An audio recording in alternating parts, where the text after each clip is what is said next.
Welcome to the AfterWord. I'm joined by From Vince. the loft. Okay. I'm joined by Vince, Betty, and myself. Kirsten is coming back on a plane right now, I believe. Yep. Okay. So you're stuck with us three. Yeah, just the three of us. This podcast we do to talk about the text that was just preached some more. There's so much in each passage. Apply it, see how we see God's goodness in it. But to get into it, I'm going to ask this question. What was the last movie you saw, and was it worth your time? You doing okay, Eric? You seem angry or tired. No, we're getting right into this. You seemed angry as you answered that question. You seem kind of... I seemed angry? Yeah, a little bit angry. Were my eyes smiling, though? I don't know. Do you need to talk? No. Here's the last movie I saw. Jurassic Park. Watched it Friday night. My kids had not been exposed to the Jurassic Park world yet. Yeah, and I really enjoyed it. I think it came out like in 93 or something. And for 93, even the special effects and stuff. Well done. Yeah, really well done. A little intense at times for some of my children, but good movie. Have you seen the other Jurassic franchise? franchise? I think I've seen a couple of them, but there's like 20, I think. I don't know. So I don't know if I'll watch all 20 or 6. I don't know. How many? I don't know. They keep coming out, like the new ones. Well, the one that we got from the library, yes, we have a physical copy from the library. There were 3. There's like I like how you just cut off all the email judgment right there. We did not stream it, and yep, it was scratched a little bit, which was really disappointing. But there were 3 that came with it. So there was an original trilogy, then others like Chris Pratt, I guess, just had one, and other people have had other ones since. Yes. Tell me this, was the version that you got from the library, did one of your kids have to sit by the projector and turn it forward when the ding went off? No, we did have to take it out though and like rub it, try to get the smears off yeah. to see if that helped. It didn't really help. Yeah. Anyway, that was mine. Movies can be scratched. I'm just kidding. I had DVD. You're not that young. No, right. She is, but she just had some retro DVD thing. Betty? Mine was The Incredibles. I watched it when it was snowing on Saturday, and I like that movie. Oh, it's so good. It's like a childhood favorite, and so it was nice to just watch it. Is it worth your time? Yes. Isn't there another one? Yeah. Is it as good? I don't remember. I fell asleep during it. And You I haven't fall watched asleep it in a since. lot of movies. So do I, by the way. Yes. I can't think of a movie I haven't slept through. The Incredibles came out when I was in seminary, and I remember watching it, and it meant something completely different. Oh, yeah. There's themes in that movie I think land on the human heart in ways that are way bigger than just like a superhero movie. I just took the fun out of that movie. Hey, no, it is really good. Like, there's a lot of depth to that movie, I think. It was interesting to watch it. I don't know when the last time I watched it was. It probably wasn't that long ago, but to watch it as someone older and not as a little kid, I think I enjoyed it even more because of that. Yeah. I just usually watch it and I think, wow, these people are incredible, but there's really only one who is incredible. Okay. That's what I... So Betty watched the movie. There was wonderful themes in, and Vince, I believe you did too, that has wonderful themes. I did watch a movie last night with Obed. He hasn't seen this one yet. The Shawshank Redemption. Yeah. Lots of layers. It's an amazing movie. There are some thematic elements that I would warn the viewer if you haven't seen this 30-year-old movie. It's an amazing movie. It's often in the top of the lists of best movies of all time. But it is layered and shocking at times, and it all wraps up at the end. It's an amazing movie. I like how you both watched movies with lots of wonderful layers and themes in it. And I watched Jurassic Park. Hey, God made the dinosaurs. Yeah, he did. All right, so we spent enough time on that, I think. Vince, give us a quick recap of Ruth chapter 2. Yeah, okay. Let's see. How do I do this? I want to point this out. I tried to do this yesterday, but I don't know if I did it completely. Verse 1 of chapter 2 gives us a hint about Boaz. I always think it's interesting. The authors of the Bible often do this. They give us these little like foreshadow verses or sections. And we're like, why is that there? And of course, because many of us know the story, we know why it's there. But I sometimes try to imagine that I'm reading through this for the first time, and I think I would ask the question, why in the world is verse 1 there? Just telling us about this guy by the name of Boaz, and then it just moves on to something completely different. So it starts with talking about how Naomi has this relative of her husband, Elimelech, and his name is Boaz. And then it goes on. Ruth says to Naomi, I'm going to go to the fields and gather food for us, which was part of God's plan for his people. For those who are fatherless or widows or outcasts, they could go through the fields and pick up what was left over from the harvester. So Naomi says, I'm going to go do this. Ruth gives her, or other way around, sorry. Ruth says, I'm going to go do this. Naomi gives her the go-ahead to do it.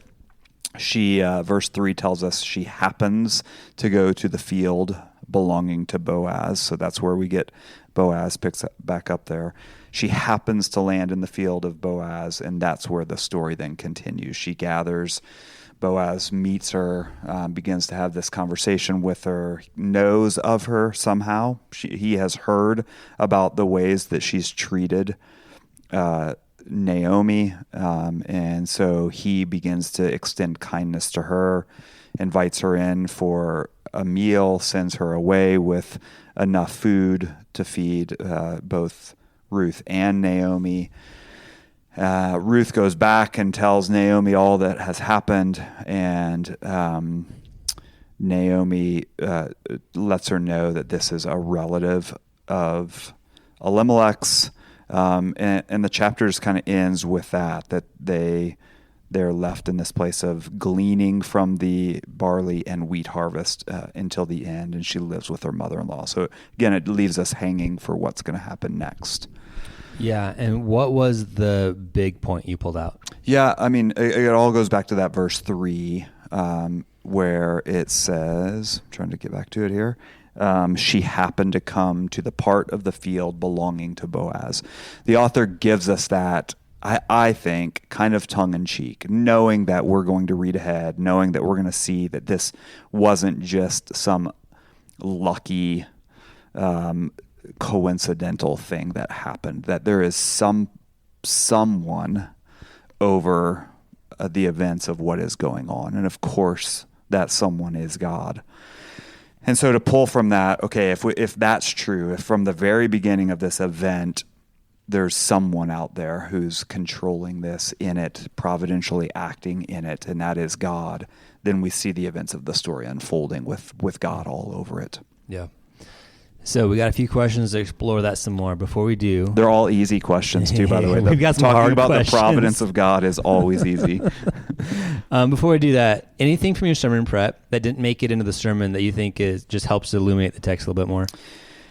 Yeah, nothing that I didn't touch on. I mean, you could go a bunch of different directions. That word glean, I think, is in there, 10 or 12 times. I think it's fascinating how you can jump back and forth to God's law and what's going on here. I mean, God set up a way for the people to glean, to take what had been dropped. And it wasn't just accidentally dropped. It was written into God's law from God himself that people were to intentionally leave behind, as if they had dropped it, leave behind for those who were in need. So God had set up a way to do that. So I think that's fascinating. God's providentially over that. I think there is, and I think we'll talk about this here in a bit, there is something interesting about the fact that Ruth is a Moabite, but still very involved and included in the story. Boaz sort of circumvents at times. We'll get into this. The law of God goes around that to bring in someone who should not have been invited in, which makes a way for the coming Messiah. That's fascinating to look at. I mean, there are a lot of little details that you can kind of go a bunch of different directions on. I'll stop there. Okay, so I'm going to ask a lot of questions about God's providence. Yeah, go ahead. Well, I was just going to say, before we get into them, can I ask what the difference is between providence and sovereignty? Eric, you had an answer ready? No, we talked about this before we recorded. Yeah. That's the only reason why I have an idea. Yeah, I mean that I had the same question. Actually, I didn't. Those terms weren't in my mind whenever I began thinking about how to communicate this, how to work through this text. But I did. That verse 3 stood out to me. I mean, it was a glaring. Anytime I see that, and it happened to go this way, I just think that's not true. Like, that was just a way to communicate that. There's no way that we can read through this and see this as just something that happened. If God is directing all of this. So I began to think about, okay, so what is that? And my mind immediately went to sovereignty, that God's sovereign over this.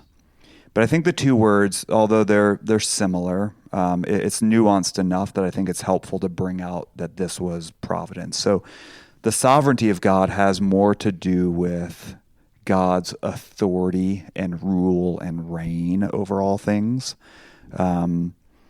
And the providence of God is the active carrying out of that plan, still under his sovereignty or from his sovereignty, but he's actively carrying out the plans that are there. So that's why I use the word providence here.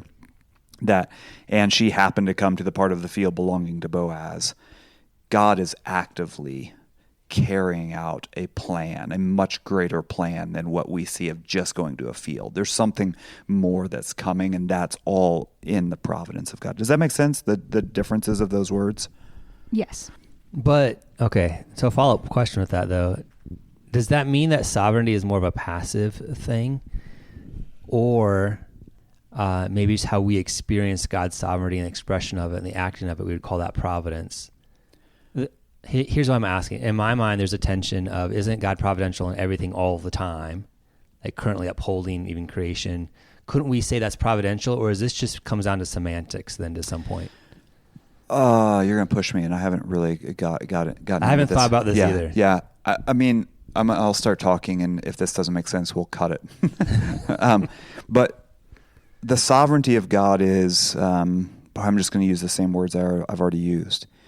It's the big umbrella of his authority and rule and reign over all things. So we may not actually see it being exhibited in action, but we know it's true that he's I can't use the word in the definition. He is authoritative over everything. There is nothing that happens without his rule and reign over that. If not for his power in that thing, in those ways, that would not exist. The providence of God is the sort of day by day inserting those plans in a way that we experience them or see them. Yeah. Okay. I don't know if that helps. Keep going. Keep pushing, Betty. I don't remember exactly what it had said. The book that we're reading, Vince, when it was talking about control and authority, how would like those fit into like categories of like God's control and like God's authority? Would those be words that could help separate these things out a little bit? Yeah, I hesitate. That's good. Betty and I are reading through a concise systematic theology, I think, by John Frame. It's been really helpful. I'm trying to find an example that probably will break down, and so I hesitate to start with examples. But when I think of sovereignty, I think of, this is going to break down even as I'm speaking. I'm going to speak it anyway. The king, a king, like a modern day king, sovereignly over everything. I mean, the last word, it's all, he's the power. But he's not the one necessarily actively engaged and involved in the day-to-day plans that are being carried out. Those plans cannot be carried out without the king and his authority over all things. But the way in which the people experience the plans of the king are through the providence, the working out of that. Don't send email to Eric on this. So closely related, but some nuances. Yeah, very closely related. Though, let me just simplify it. Sovereignty is the big picture authority over all things. Providence is the active plans being carried out. So the day-to-day, we experience them. So I want to explore providence some more. Before I do that, one question from our listener. And our listener writes this. Deuteronomy 23:3 states that no Moabite may enter the assembly of the Lord even to the 10th generation. Yet obviously the great-grandson of Boaz and Ruth, who is King David, and the great-great-grandson, who is Solomon, entered the assembly of the Lord. How do we reconcile Deuteronomy 23:3 with the lives of David and Solomon? Great question. You mentioned earlier Boaz kind of going around. Yeah. It seems like going around some of these commands of God. You mentioned another one in your sermon yesterday about the Ammonites, the Moabites, and essentially we're not to seek their good ever. Yeah. The Israelites weren't, and yet Boaz seeks Ruth's good. How do we reconcile that?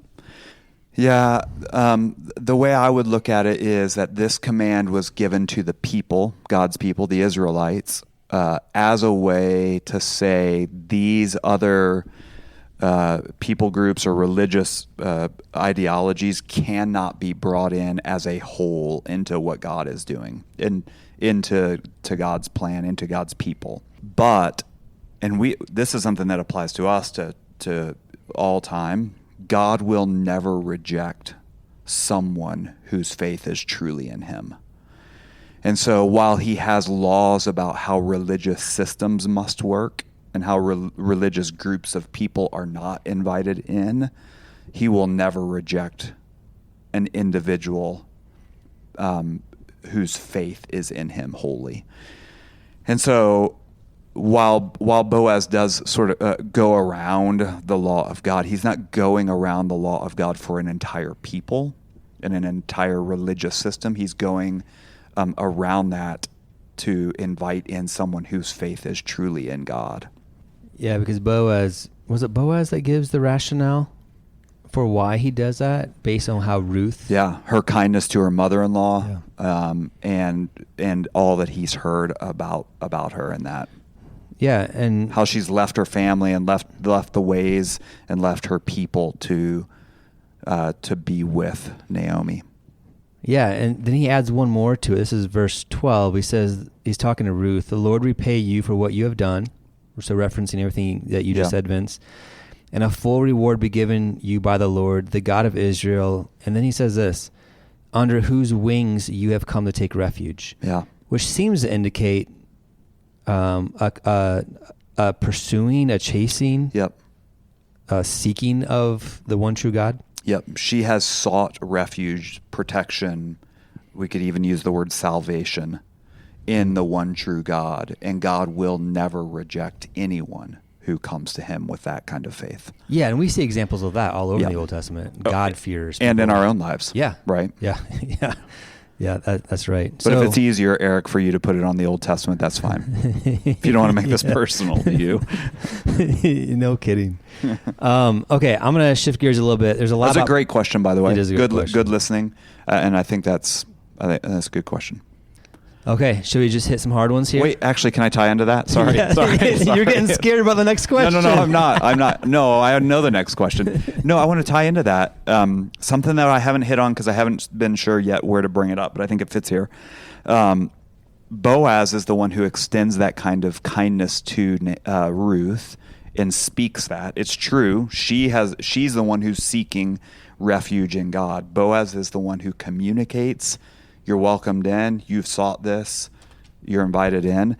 And Boaz is the same kind of person because the mother of Boaz is Rahab, who is a Gentile prostitute who has been given favor by God because of how she extended kindness to the spies when they were seeking out the land. So, I mean, this is generations of people who have been brought into God's people based on their faith in him, not based on their religious heritage. Which is the grounds, I can't remember the Deuteronomy where it is that you cited yesterday. It was the rationale given when God says, don't seek the welfare of the Ammonites or the Moabites. The reason given was because they had not shown kindness to God's people. Yeah, that's that same passage that was referenced, 23, Deuteronomy 23. Yeah, okay. It goes on. Yep. Yeah, because when the people were coming through Moab, leaving Egypt, the Moabites did not extend kindness to them. They shunned them. They pushed them out. So God said, "Cursed are they." So, which means that. Sorry, one more thought on this. Which means you're avoiding the question too. No, I'm not. Which means that God is in some sense identifying with His people, right? So rejection of God's people, to at least a degree, God takes, at least in the Old Testament, rejection of Himself to some degree. It seems. Wait, say that again. That God's identifying with His people. Yeah. And so the Ammonites and Moabites rejecting, not showing kindness to God's people, it's an expression of the Moabites and Ammonites are rejecting God, the one true God of Israel. Right. Which here we see the opposite with Ruth. Yeah, Ruth is not doing that. Yeah. In fact, she's given up all of that so that she can seek God. Yeah. Okay. Here we go. Close in prayer. Yeah.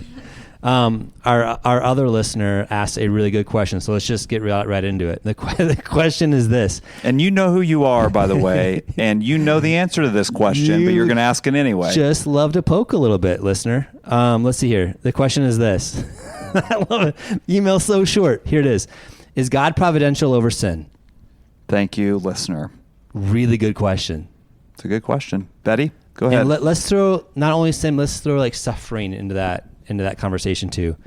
Is God providential over sin? Is God providential over suffering? Betty, go. Betty, do you have an answer, or do you want to? I want you to start. I have questions about the question. I think it depends what you mean by the question that you're asking. Okay, so explore what you mean by that. We're like the options. So read the question again. Is God providential over sin? It depends what you mean by over. If what you mean by over is did that sinful thing originate with God? Did he cause the evil to happen? Words just get all muddy and mixed around. Did he allow it? Really? Is he only allowing it? Or is there some bigger thing in that? I think my short answer is yes. Providential or sovereign? Like, does it make a difference here? Now we're bringing back the words. Man, words are hard to nail down. I would say he uses the events. Kirsten and I talked about this a long time last week. We live in I'll back all the way up. Because of sin entering humanity through the choices that Adam and Eve made, the sinful choices of the first man opened up the door for sin to be a part of who all humans are. And because of that, the entire world from that point on until the return of Jesus and the restoration of all things is under the effect of sin and its consequences. Therefore, to say that God is not somehow involved and invested in that would be to remove God from everything. It would be that God couldn't be involved and invested in anything because everything from that point on has had some sort of consequence or effect on it because of sin. So God, I think even in this passage, there's famine. Mm-hmm. And let's just work through all that. Is God in that? Did he cause it? Did he allow it? Did he make it happen? How did that all work out? I don't know. There's some mystery there. But before sin, that famine would not have existed. Mm-hmm. It's after sin that famine exists, that the suffering exists among humans. But that doesn't mean that God's not involved and invested in that. He's using that. He's orchestrating the events of that. He's absolutely involved and active in and through those events. He doesn't sin. He doesn't tempt us to sin. He doesn't cause us to sin.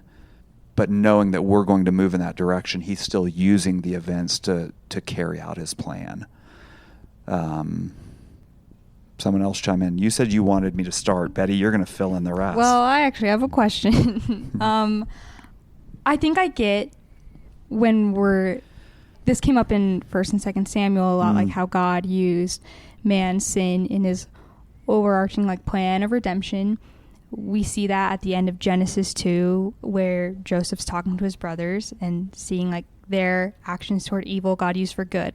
But then where I think I get confused and maybe ties into this question is in Exodus, when it's saying God hardened Pharaoh's heart. Like that's where I think there's some confusion for me too, of kind of, I don't know, the difference between like God allowing sin, but in that wording or in that situation, it feels like God is like orchestrating that. Does that make sense? Yeah. Again, words are hard. I think they begin to mess up. I think the closest I've gotten to communicating, for me to understand, is to use the word allow. And I still think that word's weak, because I think it takes away the active involvement of God. It makes God a passive bystander who's now using what's been dealt to him. Mm-hmm. But I don't know what other word to use, because he didn't sin and he didn't tempt anyone to sin. We know that's true from the Bible. But does he use and orchestrate the events of the sin of the people to carry out his plans? I think we have to say yes. So is that allow, or is that what word do we use? I think where we get hung up is if we drill down too far into the exact detail. It's easier to see, and I think we can get into some of the practical application of this. The providence of God is easier to see if we zoom out. When we zoom way in and see the thing itself, it's really challenging to tie everything up. I'll go back to my movie, Shawshank Redemption. As you're watching the movie, if you've seen it, you're like, where does this fit in? Why is this detail? Like, what happened here? I don't understand this or that. At the end of the movie, as you're able to zoom way out, you can see, oh, that thing that happened, in like the first 15 minutes of the movie is now actually tied up. We can see the whole thing from way outside. The providence of God is really hard to see in the midst of it. And so we bring it into our own lives. Like in the middle of what we're walking through, it's really hard to see that God is active and involved in what we're experiencing. 5 years away from that event, you're able to see a little more clearly. 10 years, maybe a little more clearly. 20 years or a lifetime away, you're able to see these things really with much more clarity. I still don't think that gives us answers to everything, and there's still some mystery about how God's working. Yeah, I think the trick with this, is to not cry mystery too soon, yeah, and to not cry mystery too late. And so, like, to know where is that line that this is what the Bible says about human responsibility was for sin. This is what the Bible says about God's sovereignty and providence. We have to hold both of these things together, and how they exactly work out, I have no idea. Because I think, to your point, Vince, we can't say that God is reactive, that he doesn't, like, he isn't handed things and then he just reacts. He's more active than that. And at the same time, the Bible is super clear that humans are responsible for our sin, not God. How those things work out exactly, I'm not sure. Yeah, to say that he reacts, again, this is wording, it gets tricky. To say that he reacts seems to indicate that he wasn't aware that was going to happen, and now has to try to make up a plan. Yeah. On the spot. Yep. That is not who our God is, because he is sovereign over all things, has ruling authority over all things, and because of that knows all things, sees all things, and knows exactly what's going to happen. There's not a moment where God is shocked by anything. Yep. He's not shocked by sin. Yeah. So grieved by it. And even that, there's some mystery in that for me, but grieved by it. Grieved by it. Angered by it. Yeah. Provided a way of escape because of it. but he's absolutely using. I think we could all, I mean, I don't know if we're willing to answer this question, but I think we can all see sinful choices in our lives that God used as a moment to wake us up, used as a moment to discipline us, used as a moment to cause us to see areas we needed to confess and turn back to him to grow our faith. There are a lot of ways that I'm, this is going to sound strange, that I'm really thankful for some of the sin I've walked through because of what God has done in the process of it. Which is just the kindness of God. Kindness of God. That's right. Yeah. So there you go, listener, with your question. Was that enough dancing around? Yeah. No, it's not. Yeah, we're gonna meet out in the parking lot after the second gathering, you and me. There's definitely tension there. Yeah. But the Bible is also really clear, at least to a point. I think your words, Eric, I don't know if you've heard that from someone else, but it was really helpful. We can't be too quick to say, oh, that's mystery. Yeah. But we can't wait too long to say that's mystery. Yeah. There's some balance, and that balance may be different for different people. Yeah. On where we are. But there's absolute, I mean, I wish I had the verse. If Kirsten was here, she'd probably tell us what it was. What's that? The verse that says, "Who can know the mind of the Lord?" There are several different verses like that, passages like that tell us that His ways are unsearchable. Like we can't understand everything that God is doing. It's impossible for us to comprehend that because God knows all things at all times. We have a very limited scope of what we can comprehend. So. Yep. So let me maybe just wrap up by saying this. The two ditches it seemed like the two ditches to avoid with this particular question that we all ask at times in our lives and probably ask over and over and over again. The one ditch being we need to minimize God's sovereignty, minimize his providence.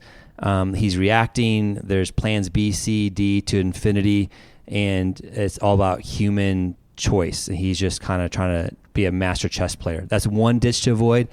But then the other ditch to avoid as well is that we're just passive. God has decreed everything from eternity past, which he did. But then that means that we're just pawns in a big game and he's pulling all the strings. Those are kind of negative ways of looking at it, but that's another ditch, which means that middle road is really a hard place to maintain because we don't understand completely how you can't be in one of those ditches. It doesn't make sense in our human mind, to your point, Vince. We are talking about things that are beyond our comprehension. Yeah. Can I? I found the verse. Oh yeah, please. I think this is helpful. Probably many of us know these verses. Romans 11:33. Oh, the depths of the riches and wisdom and knowledge of God! How unsearchable are his judgments, and how inscrutable his ways. And then Paul quotes, "For who has known the mind of the Lord, or who has been his counselor, or who has given a gift to him that he might be repaid? For from him and through him and to him are all things." I mean that just is the like we cannot know the depths of who God is and what he is involved in. But there's an invitation there too, isn't there? Yeah. An invitation so to come trust. and know. Yeah, come and know. Yeah. And take your questions and hold them, but lay them out before your God. You're able to trust him in it. And spend a lifetime seeking answers. Yeah. Yeah. So when it comes here to chapter 2, we see God's providence all over by things that are just happening to happen, right? Meeting Boaz's character, how he treats her, on and on and on and on. We see God's hand in all of it. To your point, Vince, in the moment, it may have been harder to see in the moment. Yeah. We can certainly see that from our perspective today. So here's my next question for us today as we think about our lives, the decisions we're trying to make, the ways we want to grow, the things we want to see happen today, this week, next month, in the coming years. As we think about our role and our choices that we're going to make, how do we think about that, like very practically, within God's providence and within God's sovereignty? How do we, I'm trying to think of what's the right question here. How do we synthesize that and live as Christians today under God's providence, but still knowing that we need to make decisions all the time and choices all the time? You have a confused look, Betty. I've been thinking about a lot of things for the past 5 minutes, so I'm just trying to... She's trying to figure out the plot line of Shawshank Redemption right now. Yeah. I'm just trying to think. Now I'm trying to think about the question. Say your question again, Eric. Yeah. So just practically, as we think about our lives, there's choices we've got to make all the time, plans we're making all the time.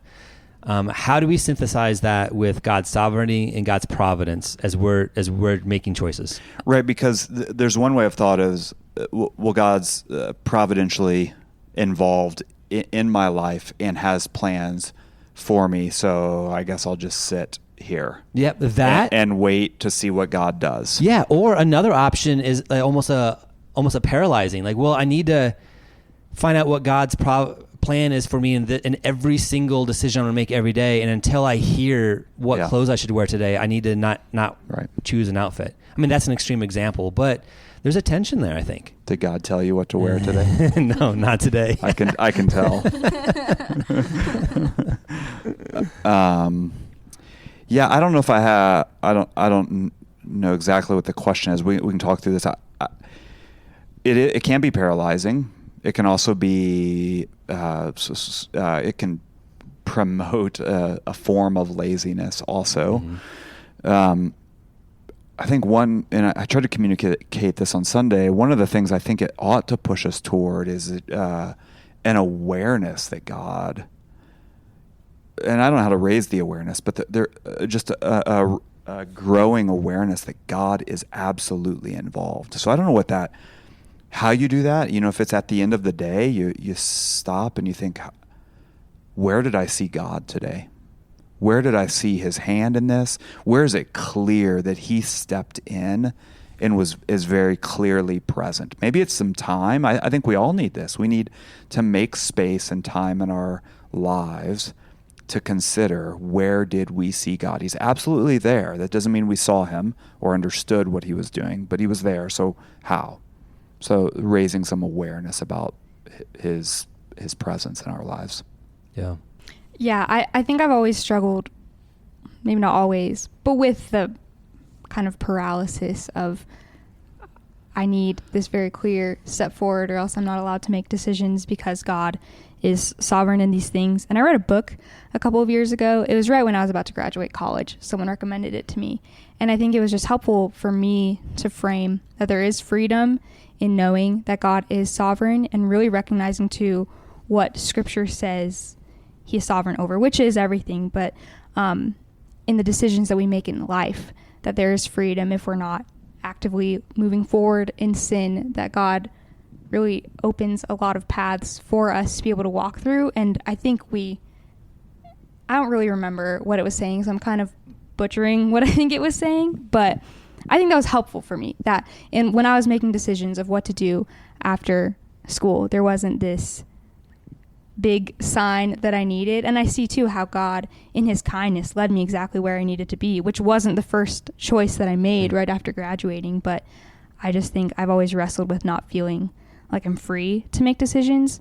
But then there's a ditch in that too, that sometimes I think I impulsively make decisions without thinking or praying, and I'm just kind of rambling right now. But I think I think that's good.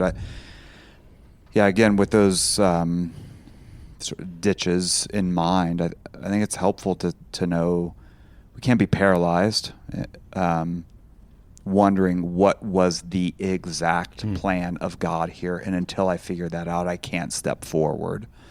At the same time, we can't just sit and wait for it. I think with those in mind, there is a lot of freedom to know that God is at work.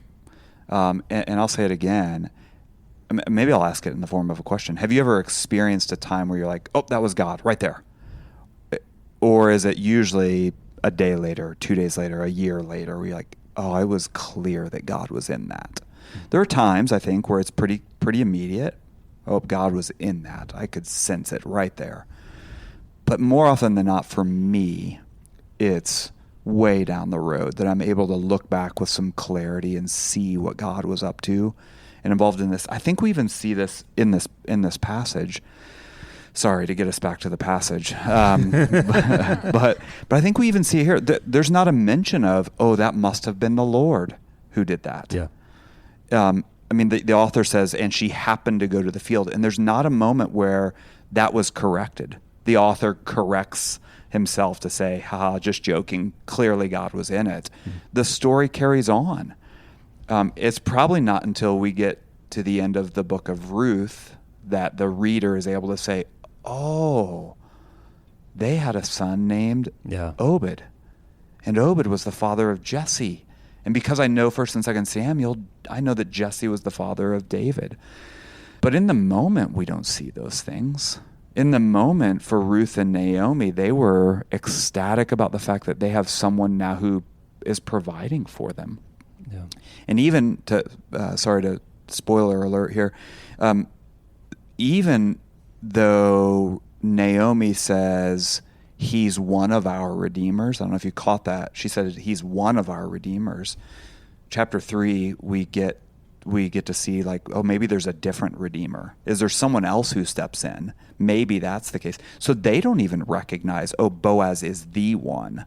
This is the only one. They're still trying to figure out, is there could this be our help? Is he the guy who's going to help us? It doesn't seem as if they even experience this as something as coming from God, but it's something that is happening, and one day they'll see the clarity of that. Yeah. One of my perspectives on this as we think about our daily decisions and choices and God's providence and how it can be paralyzing at times, at least from a formation perspective, all the choices that I make are governed by what I'm loving. Even like the gut responses that I make, the choices I make, how I plan, all of that. So like with Ruth and Boaz, they're the type of people made the decisions that they made because something was being formed in their hearts already as certain loves. Like we can for sure see with Boaz, he seemed to be a kind, God-fearing man, and that's the result of a lot of spirit work on his heart up to that point. Yeah. And so if what I'm loving is a result of God's providence, of his work of his spirit upon my heart, then in that way, I would argue that God is in complete control of every decision I make and every choice I make because he's shaping, at least in the positive, right? I'm not talking about the sin that I make. The things, any good choices I make, because he's the one shaping those loves in the first place. Not to say that I don't have a role in it. We talked about that this last month. But if it's at the root of my loves, then if I'm thinking about the choices I'm making today, this week, next month, next year, if I have a desire for those things to be God honoring all, then I think it just pushes back into how's my heart being shaped? Am I pausing to listen? Am I doing the different rhythms I know to do as God shapes my heart? And then what flows out of that is what will flow out of that, rather than I need to try to make some decisions that go against the grain of where my loves already are. I actually think that's impossible. It's just a different way, I think, a little bit for me to think about it a bit. This just came to mind. I don't think this is a question. It's maybe more of a confession in some ways too. I think it's easy for me to look around and see, like even in things that are currently happening in my life, like, oh, like circumstantially, this makes sense. Like I see the Lord in this. I see him leading me in a direction that I don't think would have just come to be by chance. But I think it's easy for me in those things, like where I see God at work, for me to also forget to seek God, like in the midst of that, to pray about these decisions and be seeking counsel and really be bringing it to people that I care about and trust. I don't know. I just recognize that like, when I see things that seem to be coming together, it's easy for me to just kind of go for it, but not use some good discernment in it too. Yeah, it's harder. You said, I forget how you said it. The things that make sense. Like it's harder to see God in the middle of things that don't make sense, but he's in those things too. And there are some ways that I think he's calling us to step forward into things that don't make sense at all from a worldly human perspective, but they absolutely do make sense. I mean, it doesn't make sense at all for Ruth to give up her way of life as a Moabite to follow after Naomi. That doesn't make sense. No one would say, that's a great idea, except for the prompting of God to do that and the drawing in toward faith of her to do that. Eric, I'll ask a question or push back a little bit on something you said, that we're governed by our loves. Is it only our loves that we're governed by, or are we also governed by our needs or our what do you desire? mean? Well, I'm just thinking about Ruth and Naomi, the actions that Ruth made to go into the field to glean. That was not. That doesn't seem to be governed by a love. That seems to be governed by a need, or maybe we could say desire to eat. Yeah, that's probably how I would think about that. Which is God-given. Right. Right? That the need to eat is a God-given thing that points our attention back to him as the one who's providing. And that's the thing that pushed her forward. She had something she had to go do. Yeah, and there's probably a lot of layers, that being probably the main motivation, but also might have been a motivation to care for and love Naomi. So she's going to go find some food for her as well, and on and on. Yeah. Yeah, isn't it interesting? Because that's also the God-given desire that forced or at least led Elimelech to leave in the first place. Yeah. And to go to Moab. And then Naomi's desire probably was motivated for her to come back, and how she met Boaz, and on and on and on. Yeah. In all of it, I think this was my point, or what I was trying to make on Sunday. All of that, God is absolutely in. Yeah. Those are not outside of what God is up to. Yeah. We don't see it in the middle, right? And that's why I think it's helpful to kind of work through this book chapter by chapter, and I try to leave it hanging, like who knows what's going to happen in chapter 3. I bet no one knows. But we often see God in this way, like chapter 2. Oh, I don't know. Where's God in this? I don't know. But we have chapter 3, right? And we have chapter 4. Yeah, because, I mean, to your point yesterday, God was providentially using all of it, which means he was providentially using their hunger, right? Their desire to eat, which is a natural human desire. But God was using it over and over here in the book of Ruth, in the middle of all of it.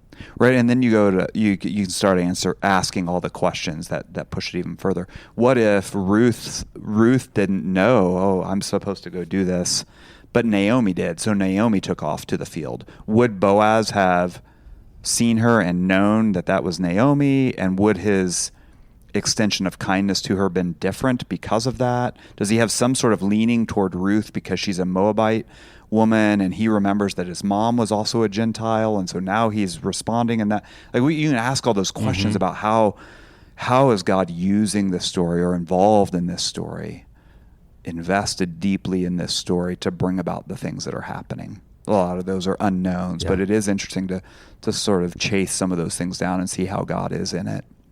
Yeah, because at the very least, we say that God is absolutely in all of it, which means he's in you and me and Betty and our listener, forming what he's going to form. And we may not have the huge picture and how all that connects together, but we have confidence that he's doing that. Yeah. Okay, we are out of time, so I want to ask our last question. What's God like according to this passage? What do you see of God's goodness here? I mean, I've talked about it multiple times already, but I think the thing that stands out to me in this passage is the representation of God, and also God himself in this, that he's choosing the unlikely people to be a part of what he's doing. I think Boaz, somebody after the first gathering said, the way I picture Boaz is like Russell Crowe in The Gladiator, like this kind of big, got it together, burly man. Would you say a monster slayer? Yeah, reminds me a lot of you, actually, Eric. But now I lost all I can think about is you. Yeah, that'll do it. Yeah. But he's also able to say sort of these poetic things about Ruth running to the refuge of God's open wings to protect her. I mean, when you think about all of what's going on there, it's beautiful that this woman who should not have been invited in has run to the open arms of God, who's inviting and accepting and pulling her in, drawing her in. It's beautiful. I think it's a testimony of who God is, what he's like, for all of us. Yeah. I think it's really hard for me, not so much to know and have in my head, but to believe that God is really truly over all things. But I think especially even the small things or the things we view as small, or the things that we maybe don't think about that much.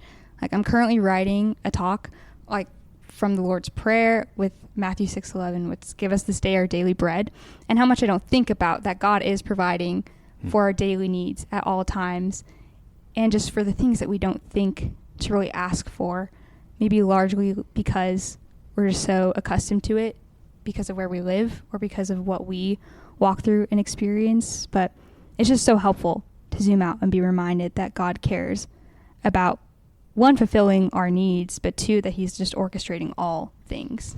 Yeah. Yeah, I think it grows my trust. God's trustworthy because of everything that you all have already said. In a super unlikely situation where it seems like everything was going off the rails, from moving to Moab and everybody dying, it seems like, and coming back, and all of those things, God was still over. So even when I don't understand what's happening, he's still in the middle of it and is active. That's good. Yeah. So for this Sunday, Ruth chapter 3. Chapter 3. We'll see what happens in the rest of the story. Yeah. All right. Thanks for listening. Adios. Bye. Bye.